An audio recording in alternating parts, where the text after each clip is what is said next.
Assalamualaikum warahmatullahi wabarakatuh. Bagaimana kabarnya anak-anak hari ini?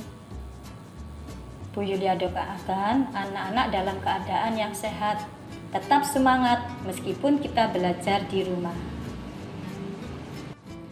Hari ini anak-anak, kita belajar tentang pasar bebas.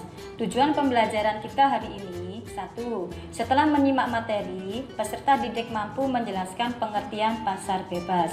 Yang kedua, setelah menyimak materi, anak-anak memahami beberapa macam organisasi ekonomi dalam rangka perdagangan bebas. Hari ini kita akan belajar tentang pasar bebas. Pengertian pasar bebas atau dikenal dengan perdagangan bebas adalah kebijakan di mana pemerintah tidak melakukan diskriminatif terhadap impor dan ekspor. Kebijakan perdagangan bebas umumnya mempromosikan hal berikut, yaitu perdagangan barang atau jasa tanpa adanya pajak termasuk tarif atau hambatan perdagangan lainnya. Dampak positif pasar bebas, 1.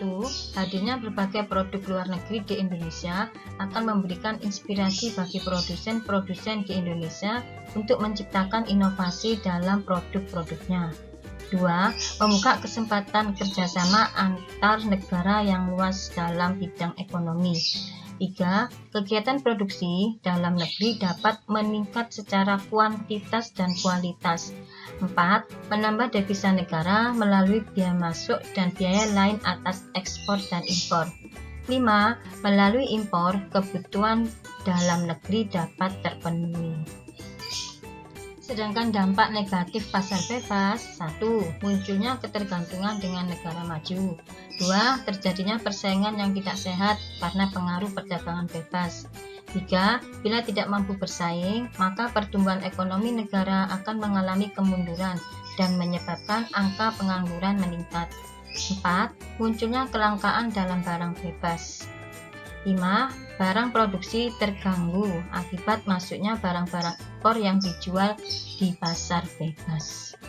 Ini adalah beberapa contoh organisasi yang bergabung dalam pasar bebas seperti MEA. MEA merupakan pasar bebas di kawasan Asia Tenggara. Sesuai dengan namanya, negara yang tergabung di MEA adalah negara-negara ASEAN. Dalam MEA, seluruh negara anggota diperbolehkan menjual barang dan jasa ke seluruh anggota tanpa tarif. Selain barang-barang, jasa juga termasuk dalam kategori yang dijual di MEA. Oleh karena itu, muncul tenaga kerja profesional dari luar negeri, misalnya dokter, akuntan, pengacara, bahkan guru.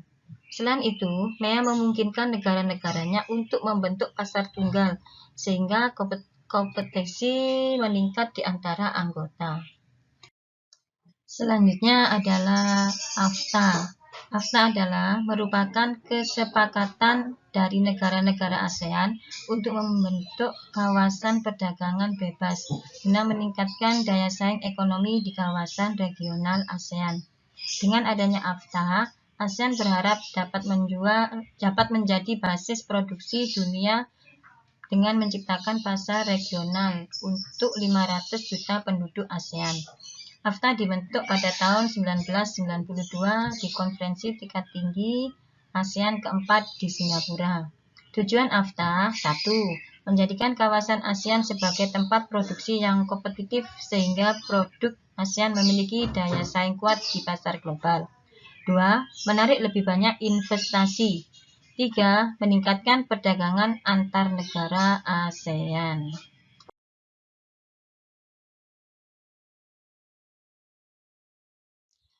Selanjutnya adalah APEC. APEC adalah sebuah organisasi internasional yang bertujuan untuk meningkatkan pertumbuhan ekonomi dan kesejahteraan, serta kerjasama di negara-negara di kawasan Asia Pasifik. Saat ini, APEC memiliki 21 anggota dari negara-negara yang terletak di Asia dan Pasifik dan berkantor pusat di Singapura.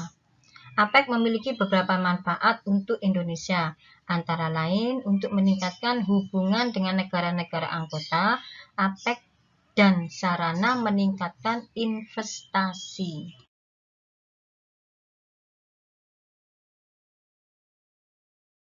Berikutnya adalah Uni Eropa. Uni Eropa adalah organisasi antar pemerintahan dengan anggota 28 negara Eropa.